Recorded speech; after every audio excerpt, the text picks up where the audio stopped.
Hi guys, welcome to my mini vlog. Today we are ನಾವು 6 ತಿಂಗಳಿಂದ ಚಿಕ್ಕಮಗಳೂರಿಗೆ ಹೋಗಿದ್ವಿ. ಆಗ ನಾವು ಗಿಂಗರ್ನ ತಂದಿದ್ವಿ. ಇದು ನೋಡಿ ಹೆಂಗಾಗಿದೆ ನೋಡೋಣ ಬನ್ನಿ. ಬೆಳ್ಳುಳ್ಳಿ ಪೀಸ್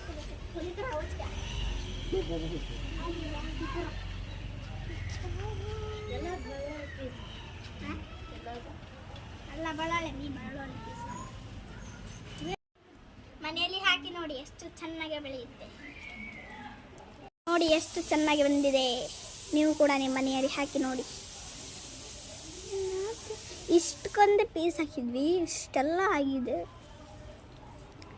ನಾವು ತಗೊಂಡು ಬಂದು ಹಚ್ಚಿದ್ವಿ. ನೋಡಿ ಇಷ್ಟಕ್ಕೊಂದಾಗಿದೆ. ನೀವು ಕೂಡ ಎಲ್ಲಾದರೂ ಸಿಕ್ಕಿದ್ರೆ ಹಚ್ಚಿರಿ, ಇಷ್ಟಕ್ಕೊಂದಾಗುತ್ತೆ.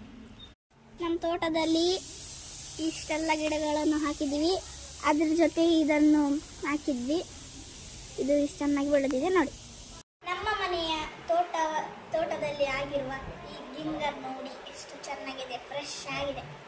ನೀವು ಹಾಕಿ ನೋಡಿ, ನಿಮ್ಮ ಮನೆಯಲ್ಲಿ ಹೀಗೆ ಇರಬೇಕು. ಇದನ್ನು ಒಣಗಿಸಿ ಯಾವಾಗ ನೀವು ಬ್ಲ್ಯಾಕ್ ಟೀ ಮಾಡ್ತೀರಲ್ಲ, ಆವಾಗ ಇದನ್ನು ಚೂರು ಬ್ಲ್ಯಾಕ್ ಟೀನಲ್ಲಿ ಹಾಕಿದರೆ ಎಷ್ಟು ಚಂದ ಇರುತ್ತೆ, ಘಮ ಘಮ ಅಂತಿರುತ್ತೆ.